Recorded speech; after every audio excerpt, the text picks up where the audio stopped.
Salut à toutes et à tous. Aujourd'hui on va se demander comment dessiner un atome, depuis les Grecs jusqu'au début de la mécanique quantique, au tout début du XXe siècle. On dit souvent que l'atome remonte à Démocrite, au 5e siècle avant Jésus-Christ. Le truc c'est que même si effectivement Démocrite et le Leucippe proposent l'idée d'une brique élémentaire de matière qu'on peut pas casser, en fait à l'époque tout le monde s'en fout. L'atome on n'y croit pas. La mode chez les Grecs c'est plutôt les théories à base d'éléments, comme l'eau, l'air, le feu ou la terre. Par exemple, Thalès s'inspire de la cosmogonie mésopotamienne dans laquelle le monde a été créé par Apsu et Tiamat, c'est-à-dire par l'eau douce et l'eau salée. Du coup, pour lui, tout est fait d'eau, et la Terre flotte comme un bouchon de liège sur un immense océan. Bon, alors des théories élémentaires de ce genre, il y en a plein, elles sont modifiées et adaptées à toutes les sauces pendant des siècles, notamment par les alchimistes. En tout cas, malgré des petites percées par-ci par-là, chez Newton, Boyle ou Gassendi par exemple, à la fin du 19e, l'existence de l'atome est loin d'être démontrée.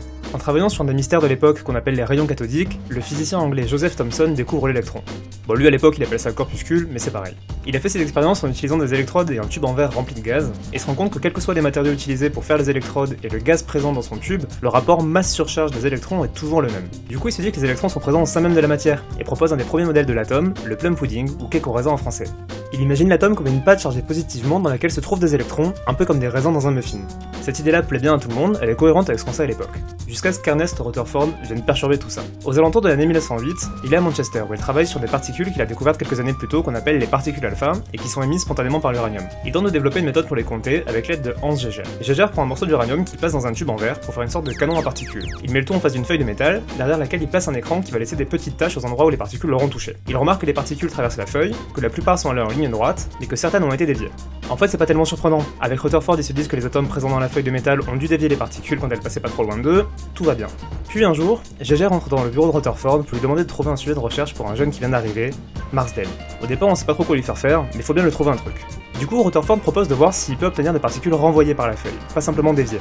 C'est complètement improbable. Les particules alpha ont une énergie énorme, elles traversent le métal sans problème, ça paraît impossible qu'elles rebondissent, mais après tout, pourquoi pas. Marsden reprend les expériences de Geiger, il met un écran circulaire et balance les petites particules. Il se rend compte que certaines particules ont rebondi sur la feuille, elles sont revenues vers le canon. On se rend difficilement compte, mais c'est de la folie. Rutherford dira que c'est comme si on l'avait dit qu'un obus de 40 cm rebondissait sur un mouchoir en tissu. Ça paraît complètement absurde. Ce qui est dingue, c'est que le modèle cake au raisin qui allait bien depuis 10 ans ne marche pas pour expliquer ces déviations-là. La charge positive qui fait la pâte du cake est pas assez concentrée pour pouvoir générer une force capable de renvoyer les particules alpha. Finalement, 2 ans plus tard, Rutherford propose un nouveau modèle d'atome, reprenant les idées du français Jean Perrin, dans lequel l'atome est fait d'une charge centrale très intense et hyper concentrée dans l'espace, autour de laquelle tournent les électrons, un peu comme les planètes autour du Soleil. C'est l'atome de Jimmy Neutron en fait. Faut imaginer que si l'atome tout entier faisait la taille d'un stade de foot, son noyau ferait la taille d'une pièce de monnaie placée au milieu de la pelouse. C'est pas bien gros. C'est d'ailleurs ce qui explique que la plupart des particules passent assez loin du noyau pour pas être trop déviées. Le problème c'est que ce modèle n'est pas stable. En fait, d'après les lois de Maxwell, les électrons rayonnent de l'énergie en tournant autour du noyau et doivent s'écraser sur lui en 1 nanoseconde, provoquant une explosion qui clairement rendrait jaloux Michael Bay. Sauf que si on est là pour en parler, c'est que les atomes sont stables, puisqu'on est tous faits de ces petits machins là, donc y a un souci. C'est là qu'un jeune danois du nom de Niels Bohr entre en scène. À ce moment-là, il est chez Thomson à Cambridge, et s'intéresse au modèle de Rutherford, passé d'ailleurs complètement inaperçu à l'époque. Il se dit que si les atomes sont stables, c'est que contrairement à ce qu'on croit, il existe des orbites sur lesquelles les électrons ne rayonnent pas. Il postule que ces trajectoires sont les seules accessibles aux électrons, qui peuvent passer de l'une à l'autre en émettant des petits paquets d'énergie, c'est-à-dire des photons, et c'est ce qu'il appelle des sauts quantiques. Ça paraît pas incroyable dit comme ça non plus, mais ça bouleverse profondément le monde de la physique de l'époque. Par exemple, Rutherford, avec qui Bohr a beaucoup échangé avant de publier son article, parle d'idées sauvages, c'est pas rien. Ce qui est vraiment perturbant avec le modèle de Bohr, c'est qu'il explique ni comment ni pourquoi l'électron change d'orbite. Il se balade sur un cercle, puis pof, quand il en a envie, il passe d'un coup sur notre trajectoire. Ça semble en fait introduire une sorte de libre arbitre de l'électron, c'est quand même chelou.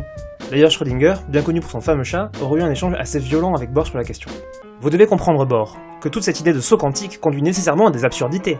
Il n'existe aucune explication pouvant justifier le fait que l'électron ne rayonne pas. Selon la théorie de Maxwell, il devrait le faire.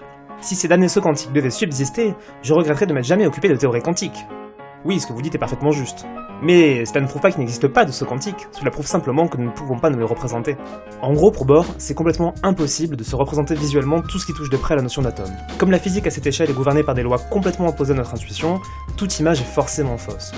Le truc c'est qu'on a du mal à pas s'imaginer visuellement les choses dont on parle. Si je vous dis éléphant rose, vous en dessinez immédiatement une représentation mentale, sans même en avoir jamais vu, enfin en principe. Alors ne pas pouvoir décrire à quoi ressemble l'atome, c'est hyper dérangeant.